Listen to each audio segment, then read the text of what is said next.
Morning, সকলে ভালো আছে? চলো আমরা আজকে ভিডিও দেখি, আমরা কোন অঙ্ক শিখব। দেখো তোমাদের 62-63 পাতার যে অঙ্কগুলো আছে বইয়ের, ঠিক আছে, অঙ্কের ভাষার সমাধান, তোমরা গুণটার ভাগটা শিখলে। এবারে ওখানে প্রশ্নের যে অঙ্কগুলো আছে সেগুলো আমরা করব। তোমরা আগে প্রশ্ন অঙ্কগুলো শিখেছো, তাই না? তোমরা আগে কি করেছো? প্রশ্ন অঙ্কগুলো শিখেছো তো, যে বিভিন্ন প্রশ্ন গুণ যোগ বিয়োগ ভাগ কীভাবে আমরা করবো সেগুলো শিখে নিতে অলরেডি। তা এখানেও সেই জিনিস পুরো অঙ্কটা ঠিক করতে হবে, গুণ করবো না, ভাগ করবো না, যোগ করবো, ঠিক আছে? এবারে যেখানে দেখবে ভাগ করতে হবে, যে অঙ্কটা পড়ে দেখবে ভাগ করতে হবে, যদি টাকা পয়সা থাকে তাহলে তোমরা কি করবে? টাকা পয়সাটাকে পুরোটা পয়সায় কনভার্ট করে নেবে, দিয়ে ভাগ করবে, তাহলে তোমাদের করতে সুবিধা হবে। আমি দেখিয়ে দিচ্ছি কিছু অঙ্ক, তোমরা সেগুলো বাড়িতে প্র্যাকটিস করো, তাহলেই হবে। চলো 3 দাগের কয়ের অঙ্কটা আমরা দেখি। বলেছে একটি পেনের দাম 9 টাকা 80 পয়সা হলে 12টি পেনের দাম কত? দেখো একটি পেনের দাম তোমরা জানো, এখানে একটি পেনের দাম যদি 9 টাকা হয়, 80 পয়সা হয়, তাহলে 12টি পেনের দাম কি করতে হবে? গুণ করতে হবে, তাই তো? একটি পেনের দাম তো 9 টাকা 80 পয়সা, তাহলে 12টির দাম বেশি হয়ে যাচ্ছে, তাহলে সেটা গুণ করবো। গুণ অঙ্ক শিখেছো তোমরা, যেমন গুণ করা শিখে সেটা করবে। 3 কয়েকটা কি বের করবে? এখানে কি বের করছো? পেনের দাম। এটা কি বের করছো? পেনের মূল্য মানেই দাম, ঠিক আছে? পেনের মূল্য, তাহলে এর তোমরা করবে কটি পেনের দাম বার করতে বলেছে? 12টি পেনের দাম। তাহলে তোমরা একটা হিসাব ধরে করতে পারো, একটি পেনের মূল্য, এটা করতে পারো। পেনের মূল্য কত টাকা বলেছে? 9 টাকা 80 পয়সা, 9 টাকা 80 পয়সা। কটি পেনে বের করতে হবে? 12টি। তাহলে আমরা কি করব? 9 টাকা 80 পয়সা গণিত 12। আমরা এই গুণটা করে এখানে উত্তরটা বসাবো, তাহলে আমরা পাশে কিন্তু গুণটা এখানে করে নেব। 80 পয়সা আমরা 12 দিয়ে কিন্তু এখানে গুণ করব। 2 0 0 2 8 16 10 গুণে 18 আছে 19 হয়েছে। 1 0 0 1 8 8 1 9 9 0 6 8 16 17 9 কে 10 আছে 11। এটা টাকা, এটা পয়সা, তাহলে 117 টাকা 60 পয়সা, তাহলে 117 টাকা 60 পয়সা। এটা বেরিয়ে গেল। তাহলে আমার উত্তরটা কি হয়েছে না, 12টি পেনের দাম কত? তাহলে আমি এখানে উত্তর লিখতে পারবো, তাহলে 12টি পেনের দাম 117 টাকা 60 পয়সা। ঠিক আছে? তোমরা যখন অঙ্ক করবে তখন এই গুণটা এখানে করে দেখাবে, কারণ গুণটা আমি দেখবো তোমরা কিভাবে গুণটা করেছো, ঠিক আছে? আর গুণ করার পর এখানে কিন্তু এই গুণফলটা, এই গুণফল যেটা বের হচ্ছে সেটা কিন্তু পাশে এরকম উত্তরটা লিখে দেখাবে। অনেক সময় কি করো তোমরা, এটা করো, এটা গুণটা করো, তুমি উত্তরটা লিখে দাও, এখানে বসাও না, সেটা ব্যাপার না। এটা বসালে কি না, তুমি এটার সঙ্গে এটা গুণ করছো, গুণফল কি সেটা আমি দেখতে চাইছি। তোমরা, আমি গুণটা এখানে দেখে নিচ্ছি যে তোমরা গুণটা ঠিক করেছো কি। যদি কোথায় ভুল হয় সেটা আমি তোমাদের এখানে দেখিয়ে দেবো, এখানে কোনটা তোমার ভুল হয়েছে, অন্য জায়গায় রাফে করবে না। ওকে? তারপরেরটা দেখো, ক্ষয়ের অঙ্কটা কি বলেছে? একটা ক্রিকেট ব্যাটের দাম 182 টাকা, 8টি ব্যাটের দাম কত? তাহলে একটার দাম যদি 100 টাকা হয়, 8টির দাম কি কত? গুণ করে এটা পারবে, এটা আমার করার দরকার নেই। এবার গয়ারটা দেখো, গয়ারটা বলেছে একটা বইয়ের দাম 12 টাকা 20 পয়সা, আর একটা পেনের দাম 8 টাকা 50 পয়সা। তাহলে 8টি বই ও 6টি পেনের দাম একত্রে কত হবে? তোমরা এইরকম টাইপের অঙ্ক আগের মতোই করেছো, ঠিক এই ধরনের অঙ্ক। তো এটা তোমরা পারবে যে প্রথমে আমরা কি বের করবো? বইয়ের দামটা বের করবো, তারপরে পেনের দাম বের করবো, দিয়ে দুটোকে একসঙ্গে কি করবো? যোগ করে দেবো। বুঝতে পারছো কি বললাম? প্রথমে আমরা বইয়ের দামটা বের করলাম, তারপরে পেনের দাম। তাহলে বইয়ের দামটা একটা থাকলো, পেনের দাম থাকলো। তাহলে বইয়ের দাম কত হয়েছে মোটটা, আর পেনের দামের মোটটা, দুটোকে যোগ করবো, মোট দাম পেয়ে যাবে। দেখো আমি বলে দিচ্ছি, এখানে বইয়ের দাম লিখে নেবে। আমি প্রথমে কি করেছি? বইয়ের দাম। কয়টি বইয়ের দাম? না 12টি। আমি একটি বইয়ের দাম পেয়ে গেছি, 12টি বইয়ের দাম, 12টি বইয়ের দাম কত হবে?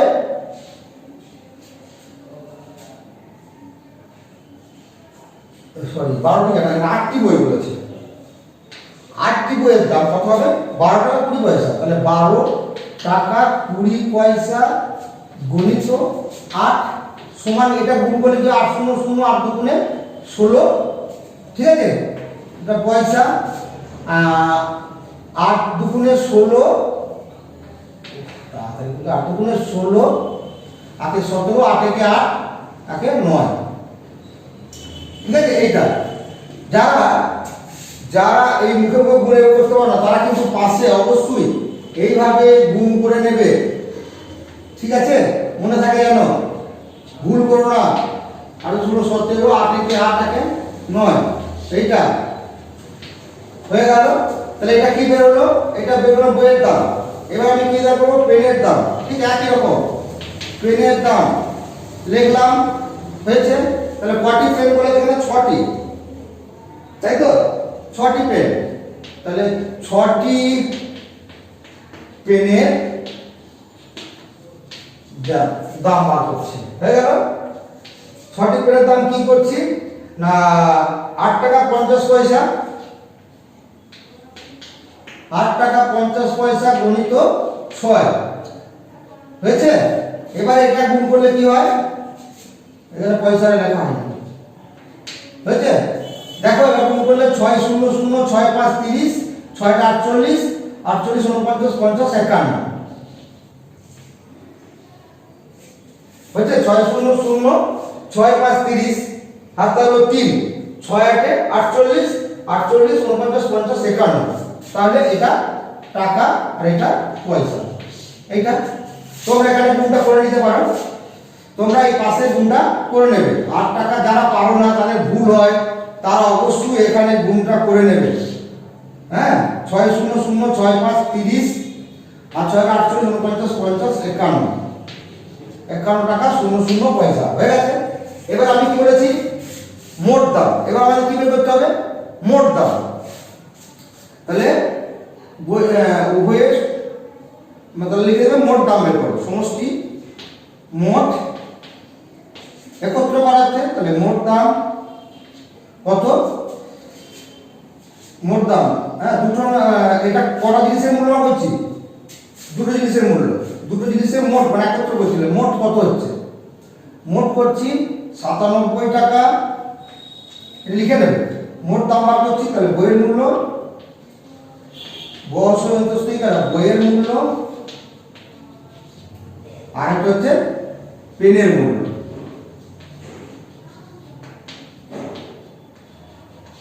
ঠিক আছে, বইয়ের মূল্য কত আছে? 97 টাকা, কত পয়সা? 60 পয়সা। আর পেনের মূল্য 51 টাকা, কত পয়সা?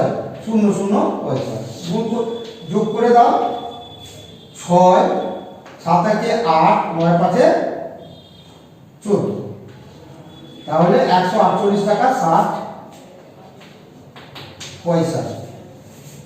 তাহলে তোমরা উত্তর কি লিখবে?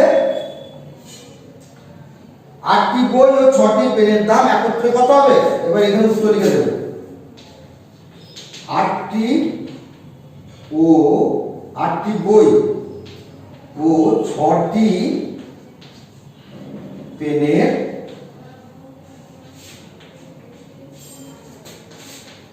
মোট দাম, পেনের একত্রে, এটা একত্রে কত লিখবে? একত্রে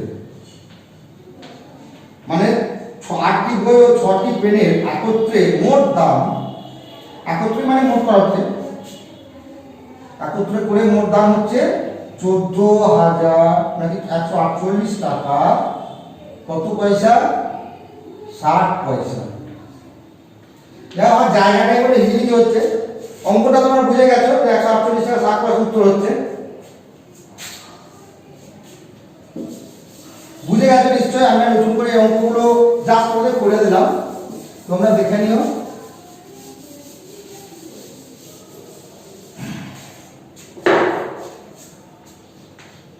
তিনের দাগে ভয়ের অঙ্কটা কি বলেছে? আমি ভয়ের অঙ্কটা বুঝিনি, তোমরা নিজেরা করবে। দেখো বলছে কোনো ব্যক্তি এক মাসে এত টাকা আয় করেন, ওই ব্যক্তি বাৎসরিক আয় কত? বাৎসরিক মানে কি? বছর, এক বছরের কথা বলা হচ্ছে। ঠিক আছে, যদি বাক্য বলে তুমি এক বছর, তার বাৎসরিক আয় মানে হচ্ছে, বা তার বাৎসরিক তার 5 বছর কাজ হয়েছে, তার মানে 5 বছরের কথা বলা হচ্ছে। আর এখানে বলছে কোনো ব্যক্তি এক মাসে এত টাকা আয় করে, বছরে কত করবে? তাহলে এক মাস মানে কি 30 দিন, তাহলে 30 দিন হলে এক মাস হয়। এক বছর মানে 365 দিন, তা 365 দিনে 12 মাস হয়, তাই না? তাহলে 12 মাসই মানে হচ্ছে 300। আমরা অঙ্কের হিসাবে কি করব? 12 মাস মানে হচ্ছে 365 দিন, আর এক মাস মানে হচ্ছে 30 দিন। আমরা অঙ্কের হিসাবে যাব। তা যাই হোক, এখানে দেখো বলেছে এক ব্যক্তি এক মাসে 1823 টাকা আয় করে, তাহলে ওই ব্যক্তির বাৎসরিক আয় কত? বছরের আয়টা বার করতে হবে। তাহলে আমাকে মাসের আয়টা বলে দিয়েছে, এক মাসের আয় যদি এত টাকা হয়, তাহলে বাৎসরিক তোমরা লিখে দেবে এখানে, এক বছর সমান 12 মাস। এটা ফার্স্ট লিখে নেবে, ঠিক আছে? গেল। এবার তুমি কি বের করছো? বাৎসরিক আয়। এবার তুমি কি করছো? বাৎসরিক আয়। এটা কি বের করছো? বাৎসরিক আয় বের করছো। কার? না কোন একটা ব্যক্তি। তাহলে তুমি লিখবে এক মাসে আয় করেন, তাহলে লিখে দেবে যে এক মাসে আয় করেন, এক মাসে আয় করেন কত? 1823 টাকা। তাহলে কত মাসে বলা হয়েছে? 12 মাসে। 1823 গণিত 12 টাকা সমান এইটাকে মানে 1 8 2 3 কে 12 দিয়ে গুণ করতে হবে। 2 3 এ 6, 2 2 এ 4, 8 2 এ 16, 2 1 এ 2, 1 এ 3, ঠিক আছে? 1823 গুণ করলে কি হলো? 6 4 3 এ 7, 6 2 এ 8, 8 3 এ 11, 1 2, তাহলে এটা হলো 21,876 টাকা। 21,876 টাকা। এটাই হলো উত্তর। কি উত্তর লিখবে? ওই ব্যক্তির বাৎসরিক আয় 21,876 টাকা।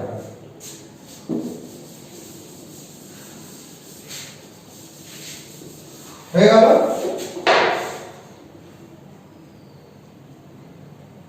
দেখো এই মোটটা দেখো, বলছে বিজয় নামে এক ব্যক্তি 200 টাকা নিয়ে বাজারে গেছে।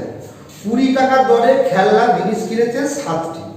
এইখানে 20 টাকার দর মানে কি? মানে প্রতিটি খেলনার দাম, মানে যতগুলো খেলনা আছে তোমাকে বলেছে যে প্রতিটি খেলনা আমি 20 টাকা করে দেবো। যে আমি 7টা খেলনা নেবো, আমি খেলনাগুলো 20 টাকা করে দাম দেবো। ওই জন্য 20 টাকার দর দিয়ে 20 টাকা দরে 7টি খেলনা। তাহলে 20 টা খেলনার দাম কত হবে? 140 টাকা। তাহলে এখন বিজয় কাছে কত টাকা থাকবে? তাহলে 200 টাকা নিয়ে বাজারে গেছে, তাহলে 20টি খেলনা যদি কেনে তাহলে কত হবে? 200 থেকে 140 বাদ দিতে হবে, দিয়ে মোট টাকা সেটা যে বিজয়ের কাছে। তাহলে বিজয়রা ছিল, তাহলে এটা হচ্ছে কয় অঙ্ক? 3 নম্বর। তাহলে বিজয়ের কাছে আছে 200 টাকা। হয়ে গেল। তাহলে 20 টাকা দরে কয়টি খেললাম? তাহলে 20 টাকা দরে কয়টি খেললাম? তাহলে 7। তাহলে 20 টাকা দরে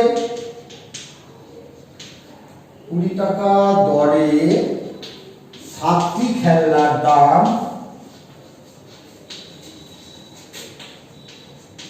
কত হবে? 20 গুণিত 7 টাকা সমান হচ্ছে 140 টাকা। বুঝতে পারলাম? 20 টাকা 7টি খেলার দাম কত? 20 টাকা 7টি খেলার দাম 40 টাকা। তাহলে বিজয় ছিল কত টাকা? তাহলে মোট টাকা, তাহলে কি বের করবো? আমার মোট কত টাকা পড়ে থাকবে? তাহলে মোট আছে কত টাকা? 200 টাকা। আর খরচ কত হলো? 140 টাকা। তাহলে পড়ে থাকলো কত? 60 টাকা। ঠিক আছে? তাহলে উত্তর কি লিখবে? এখন বিজয়ের কাছে এই খরচটা কি? এটা তুমি লিখতে পারো, খেলনা, এগুলো তোমরা লিখতেই পারো। খেলনা বাবদ খরচ মোট আছে এই টাকাটা, আর খেলনা বাবদ খরচ এই টাকাটা লিখতেই পারো। এখন বিজয়ের কাছে 60 টাকা আছে। হয়ে গেল। বুঝতে পারলাম? এই অঙ্কগুলো এরকম, এগুলো আগে করেছো তোমরা, তার সত্ত্বেও আমাকে তো করে দিতে হবে, কারণ তোমরা যারা পারছো না, যারা এখনো পিছিয়ে আছো, তাদের জন্য তো আমাকে করতেই হচ্ছে। দেখো একটা 9টি ব্যাটের দাম এত টাকা এত পয়সা হলে একটি ব্যাটের দাম কত? অঙ্কটা বোঝো, অঙ্কটা করে বুঝতে হবে। যারা অঙ্ক পড়ো না তারা কিন্তু বুঝতে পারো না সহজে। হ্যাঁ, বুঝলেও ঠিক করে করতে পারবে না, গুণ করবো না ভাগ করবো, এটা তোমাদের কনফিউজ থেকেই যাবে। বলেছে 9টি ব্যাটের দাম এত টাকা, তো 9টি ব্যাটের দামটা মোট দামটা করে দিয়েছে। 9টি ব্যাট নিয়েছি, মোট দাম বলে দিয়েছে। আমাকে একটি দাম কি করে বার করবো? ভাগ করে, তাই না? তাহলে ব্যাটের দাম ভাগ করে তোমরা পারবে। তাহলে এখানে বলেছি যে যখন ভাগ করবে তখন আমি দেখিয়ে দিচ্ছি, চয়ের উপর দেখে নাও, তাহলে বুঝতে পারবে। এখানে বলেছে 9টি ব্যাটের দাম এত টাকা হলে একটি ব্যাটের দাম কত? আমরা বের করবো ব্যাটের দাম বা ব্যাটের মূল্য, যেটাই লিখবে, তাই তো? তাহলে 9টি ব্যাটের দাম বার করতে হবে। তাহলে 9টি একটি ব্যাটের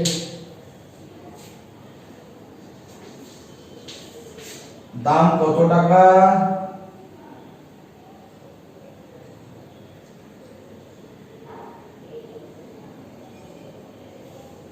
681 টাকা, ঠিক আছে, 75 পয়সা। 75 পয়সা ভাজিত কত?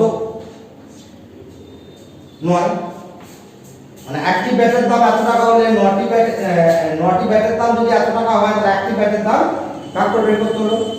তোমরা এটা ভাগ করবে। যখন তোমরা ভাগ করবে, ভাগ করে অবশ্যই এখানে উত্তরটা বসাবে। তাহলে ভাগটা তোমাকে এখানে করতে হবে, তাই তো?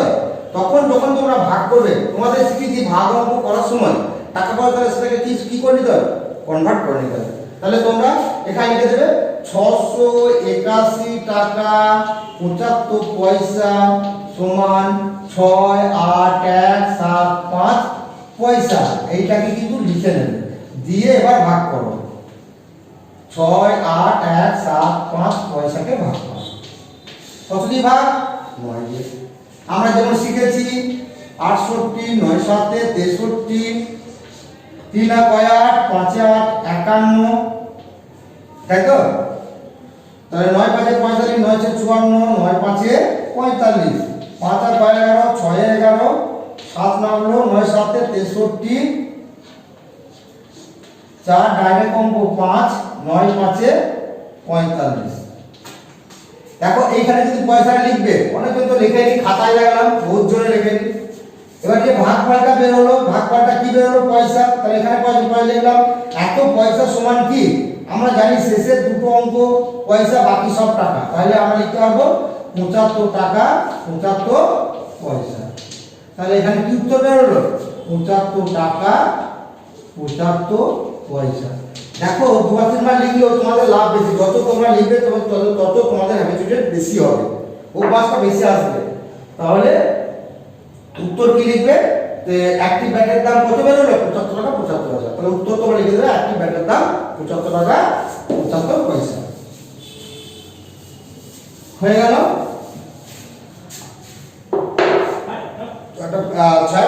কোনো ব্যবসায় মোট আয় এত টাকা, 3জন অংশীদার সমানভাবে আয় ভাগ করলে প্রত্যেক কত পাবে? এখানে অংশীদার মানে কি? এখানে অংশীদার মানে 3জন মিলে, সেই যোগ 3জন মিলে ব্যবসাটা করে যাচ্ছে। 3জন সমান অংশ, মানে আমি, তুমি আর একজন, তা 3জন মিলে আমরা একটা ব্যবসা করছি। তাহলে ব্যবসাতে যা লাভ হবে, যে টাকাটা আমাদের আয় হবে, তা সেই টাকাটা কি করবো? ধরো আমরা একটা ব্যবসা করেছি, ব্যবসাতে আমাদের 9 টাকা আয় হয়েছে, কি 12 টাকা ধরো আমরা লাভ করেছি। তাহলে 3জন মিলে ব্যবসা করেছিলাম, 12 টাকা লাভ হয়েছে। তাহলে আমরা প্রত্যেকে কত করে পাবো? তাহলে লাভটা 12 টাকা লাভ, তাহলে 12 টাকাটা 3জনের মধ্যে ভাগ করতে হবে। তাহলে 3 4 12, তাহলে আমি 4 টাকা, তুমি 4 টাকা, আর একজন 4 টাকা, তাহলে 12 টাকা। ঠিক এখানে তাই, যে একজন ব্যক্তি 3জন মিলে একটা ব্যবসা করে এত টাকা, 3জন মিলে ব্যবসা করেছে, যে কোনো ব্যবসায় মোট আয়, তাহলে এখানে একটা মোট আয়টা দিয়ে দিয়েছে যে 6,636 টাকা 93 পয়সা। 6,636 টাকা 93 পয়সা। এই 6,636 টাকা 93 পয়সা, এটা হচ্ছে আয়। এটা কজনের অংশীদার? 3 জনের, তাই তো? কজনের অংশীদার? 3 জন। তাহলে 3 দিয়ে ভাগ করতে হবে। এবার তোমাকে ভাষা দিতে হবে। এবার তোমাকে কি করতে হবে? ভাষা দিতে হবে। আমি কি ভাষা দেবো? এখানে ভাষা দেবো যে প্রত্যেকে কত পাবে। এখানে লিখে দেবেন প্রত্যেকে কত পাবে। ঠিক আছে, প্রত্যেকে কত পাবে। তাহলে এখানে লিখে দেবে যে প্রত্যেকে আয়, বা প্রত্যেকে আয় হবে। প্রত্যেকে আয় হবে মানে প্রত্যেকে কত করে পাবে, আয়ের কত পাবে। তাহলে প্রত্যেকে পায়, আয় না লিখে দেবে প্রত্যেকে পায়, হেডিং করবে। আমি যতক্ষণ চেঁচাচ্ছি ততক্ষণ আমি লিখে দিলে মনে হয় ভালো হয় না? প্রত্যেকে পায়, ঠিক আছে। এবার প্রত্যেকে পায় কত?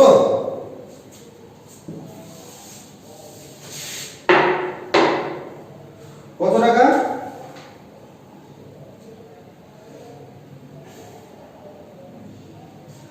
প্রত্যেকে পায় বা প্রত্যেকে পাবে, লিখে না, প্রত্যেকে পাবে কয়েকটা দেবে। আমি মাঝে মাঝে এই অঙ্ক নাম্বারগুলো ভুলে লিখি। প্রত্যেকে পাবে 6, 6, 3, 6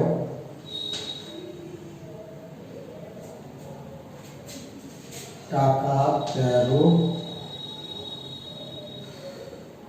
93 পয়সা। 93 পয়সা ভাজিত 3। ঠিক আছে, এবার এটাকে ভাগ করো। এটা ভাগ করতে গেলে কত বলেছি? 6, 6, 3, 6 টাকা 93 পয়সা সমান, এটা পয়সা করে নেবে 6, 6, 3, 6, 9, 3 পয়সা। এইটা করে নিতে হবে। ঠিক আছে, দিয়ে ভাগ করো। যে ভাগ করা 3 দিয়ে ভাগ করতে পারবে, 3 দিয়ে ভাগ করে যে ভাগফলটা হবে, ভাগ করার পর যে ভাগফলটা হবে সেটাই তোমার এত টাকা এত পয়সা। ঠিক আছে, আমি আর করলাম না, তোমরা নিজেরা করবে।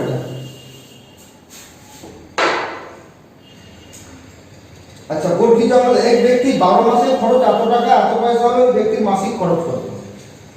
ভালো করে পড়ো অঙ্কটা, না হলে কিন্তু ধরতে পারবে না। এক ব্যক্তি 12 মাসে খরচা করে, তাহলে 12 মাসে সে মোট খরচা করে একটা নির্দিষ্ট টাকা। ধরো আমি 12 মাস আয় করি, 12 মাস মানে 1 মাসে আয় করি, 2 মাসে আয় করি, 3 মাসে আয় করি, এরকম করে আয় করে যায়। তাহলে আমি 12 মাস মানে 1 বছর, 12 মাস মানে 1 বছর, তাহলে 1 বছরে আমি আয় করছি। তাহলে 12 মাসে ধরো আমি 60 টাকা আয় করেছি। 12 মাসে আমি 60 টাকা আয় করেছি। ঠিক আছে, তাহলে 1 মাসে কত টাকা করে আয় করেছি এটা বের করতে হবে। ঠিক আছে, তাহলে 1 মাসে কত? তাহলে 60 কে 12 দিয়ে ভাগ করতে হবে, তাহলে 5 টাকা। তাহলে 1 মাসে আমি 5 টাকা আয় করছি, 12 মাসে 60 টাকা আয় করছি। তাহলে এটা পাচ্ছ। বর্গীর জন্য আমি করলাম না, তোমরা করবে এরকম যে ব্যক্তির মাসিক খরচ কত, ওই ব্যক্তির মাসিক 12 মাসে খরচ এত টাকা, এত টাকা, ব্যক্তির মাসিক খরচ কত। ঠিক আছে, তাহলে মাসিক খরচ বের করতে গেলে তোমাকে 12 মাসের খরচ হয় এত টাকা, তাহলে 1 মাসের খরচ হয় কত টাকা, তাই না? 1 মাসের খরচ হয় বের করতে হবে, তোমাকে ভাগ করে বের করতে হবে। ওটা করবে। জয়েরটা বলছে হরিপদ বাবু 1820 টাকা নিয়ে, হরিপদ বাবু 1820 টাকা আয় করে আর 1200 টাকা খরচ করে, বছরে তার কত টাকা সঞ্চয়? জয়েরটা। ঠিক আছে, জয়ের অঙ্কটা দেখো। বলবি যে সবাই বুঝতে পারছো তো? যদি না পারো তাহলে বলো, আমি এখনো করে দেবো। আচ্ছা, হরিবাবু মাসে 1820 টাকা আয় করেন আর 1200 টাকা খরচা করে, তার কত টাকা সঞ্চয়? বছরে তার কত টাকা সঞ্চয় হয়, এই অঙ্কটা বুঝিয়ে দিই। জয়াটা বলছে ধরো আমি 1 মাস কাজ করলে 30 টাকা পাই। ঠিক আছে, আমি এই 30 টাকা খরচা করি, ধরো আমি 30 টাকা আয় করলাম। আমি কত করলাম? 30 টাকা আয়। তাহলে আমি 30 টাকা আয় করি আমার তো খেতে হবে, চলতে হবে, সব কিছু করতে হবে, তাহলে আমাকে তো একটা খরচা করতে হবে, নাহলে বেঁচে থাকবো কী করে?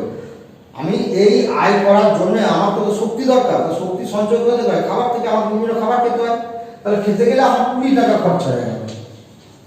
এক মাসে আয় করে 30 টাকা, কিন্তু আমার সব কিছু বাদ দিয়ে মানে 20 টাকা খরচ করে, হ্যাঁ 20 টাকাটা খরচ করলাম, তাহলে পড়ে থাকলো কত? 10 টাকা। তাহলে আয় থেকে 20 টাকা খরচ হলে 10 টাকা পড়ে থাকবে। 10 টাকাটা কি? সঞ্চয়। এই 10 টাকাটা কি? সঞ্চয় করলাম, মানে আমি যেটা আয় করেছিলাম তার সঙ্গে 20 টাকা খরচ করে দিলাম, তাহলে যেটা করে থাকবে সেটা তার খরচা হলো না, তাহলে সেটা সঞ্চয়, মানে সেটা আমার জমে গেল। তাহলে এই যে জমে গেল, এই টাকাটা ক মাসে জমলো? আমি তো এক মাসের টাকা থেকে এক মাসের খরচ বাদ দিচ্ছি, তাহলে এটা এক মাসে জমলো। এক মাসের টাকা থেকে এক মাসের খরচ বাদ দিচ্ছি, তাহলে এক মাসে জমলো। তাহলে এক মাসে জমতে 10 টাকা, তাহলে 12 মাসে কত জমবে? 120 টাকা, তাই না? যদি এক মাসে 10 টাকা জমে, তাহলে 12 মাসে বেশি জমবে, তাহলে 10 গুণিত 12 সমান কত হলো? 120 টাকা। বুঝতে পারলো? ঠিক এই 6 অঙ্কটা সেম, 6 অঙ্কটা সেম। অঙ্ক কিন্তু বুঝতে হবে। তাহলে হরিবাবু মাসে এত টাকা আয় করে, এত টাকা খরচা করে। তাহলে হরিপদ বাবু আয় বের করছি না, এটা আয় নয়, সঞ্চয় বের করো। হরিবাবু সঞ্চয়, এটা কোন সঞ্চয়? না সঞ্চয়টা বের করছে, ঠিক আছে? এটা সঞ্চয়। তাহলে হরিবাবুর আয়, তাহলে মাসিক আয়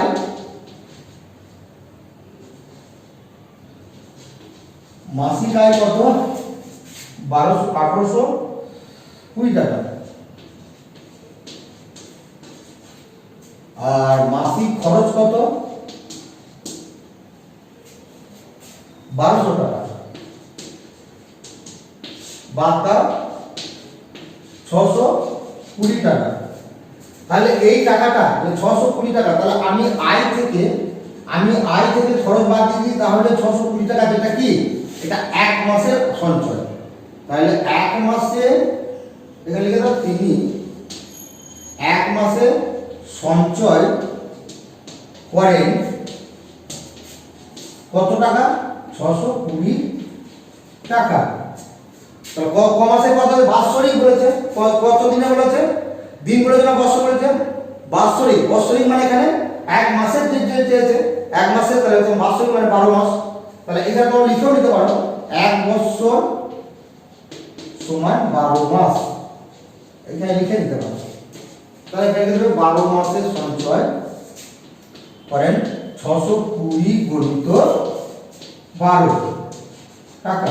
এখানে এটা গুণ করতে হবে, তোমরা যারা গুণ করতে শিখেছো তারা করবে। এখানে 12 দিয়ে গুণ করো, 2 0 0, 2 দুগুণে 4, 2 6 12 হয়েছে। আচ্ছা, এবার গুণ করো, 1 0 1 2 6 0 4 4 6 7, তাই তো? তাহলে 7440 টাকা, 7440 টাকা। তাহলে এটা হলো উত্তর। তাহলে কি উত্তর বেরোবে? না, বছরে কত টাকা সঞ্চয় করেন? তাহলে তোমরা উত্তর লিখবে, উত্তর কি লিখবে? হরিবাবু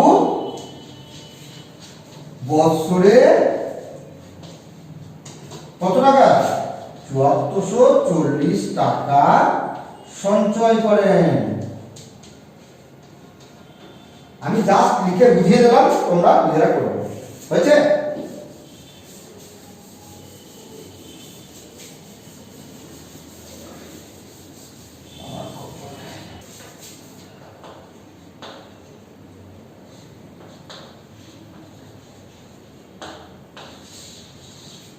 দেখে নাও, তোমাদের এই পিটপানি ও ঠয়ের অঙ্কটা করতে হবে না। হ্যাঁ, 3 দাগে পিটপানি আর ঠয়ের অঙ্ক, এই দুটো, ঠিক আছে? প্ল্যান ফিটিং ও আর ঠয়, এই দুটো অঙ্ক বাদ দিয়ে দিলাম। হ্যাঁ, তার মধ্যে তোমরা করছো তাহলে কয়েকটা করবে আর ডয়েরটা করবে, তারপরে টয়ের অঙ্কটা আর ডয়েরটা। আমি টয়েরটা বুঝিয়ে দিই। টয়েরটা কি? একজন কৃষক 8 কিলোগ্রাম 8 টাকা কিলোগ্রাম দামে 12 কিলোগ্রাম ডাল বিক্রি করে সেই টাকায় 10 কিলো আটা কিনলেন। একজন কৃষক হয়েছে, একজন কৃষক 8 টাকা কিলোগ্রাম দামে 12 কিলোগ্রাম ডাল বিক্রি করে সেই টাকায় 10 কিলো আটা কিনলেন। প্রতি কিলোগ্রাম আটার দাম কত? তোমাকে বের করতে হবে এখানে আটার দামটা, তাই না? তোমাকে কি বের করতে হবে? আটার দাম। তাহলে প্রতি কিলোগ্রাম এখানে বের করতে হবে প্রতি কেজি, মানে এক এক কেজি আটার দাম কত তোমায় বের করতে হবে। এখানে বলেছে 8 টাকা কিলোগ্রাম দরে 12 কিলোগ্রাম ডাল বিক্রি করেছে। তাহলে 12 কিলো 8 টাকা দামে 12 কিলোগ্রাম ডাল বিক্রি করেছে। তাহলে 12 কিলোগ্রাম ডালের দাম কত? এটা বাবা তো বার করতে হবে। সেই টাকায় 10 কিলো আটা কিনলেন। যে টাকাটা হলো সেই টাকায় 10 কিলো আটা কিনেছে। তাহলে প্রতি কিলোগ্রাম আটার দাম কত? দেখো অঙ্কটা আমি করি, তোমরা তাহলে বুঝতে পারবে।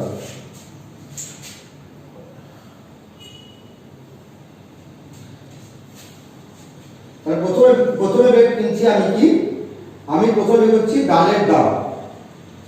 আমি এখানে প্রথমে বের করছি কয়েকটা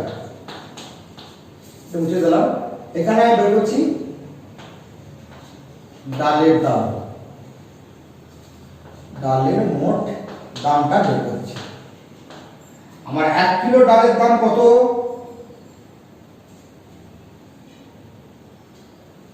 1 কেজি মানে 1 কিগ্রা ডালের দাম কত? 1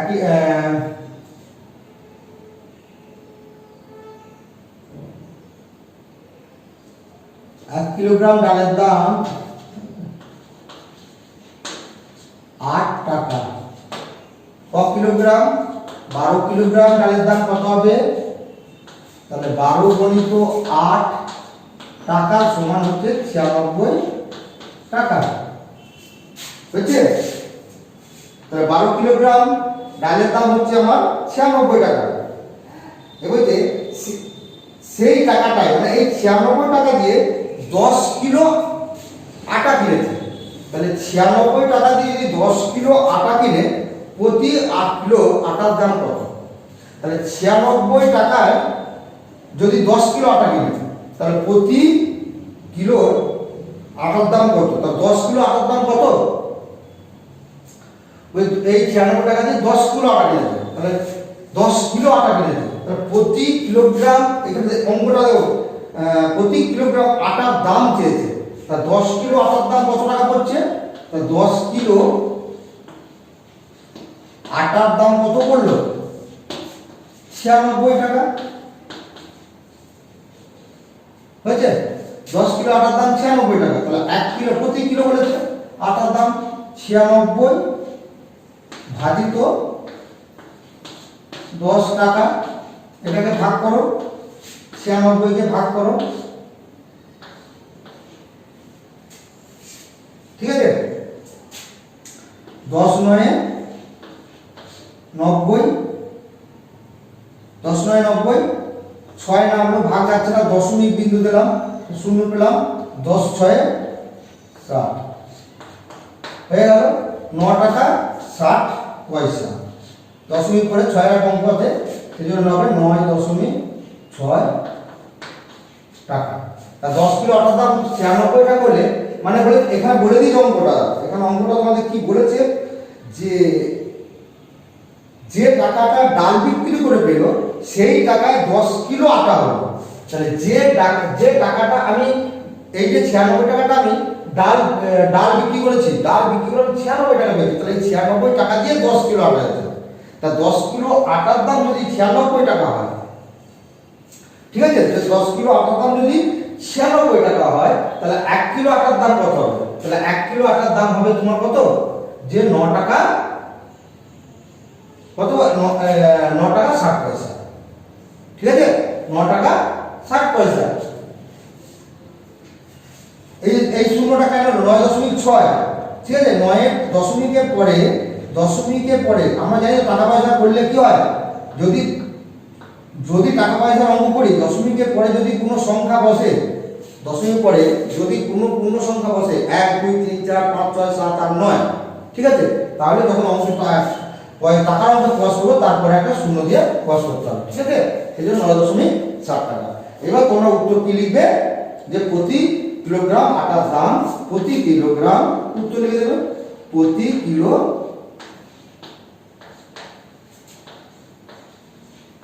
আটার দাম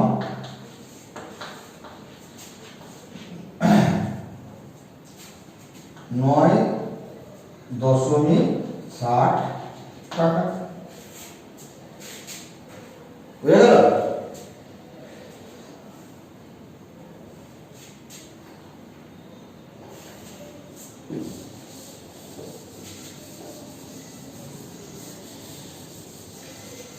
এবার দেখো একটি এক ব্যারেল গামছার দাম এত টাকা এত পয়সা হলে 7টি গামছার দাম কত?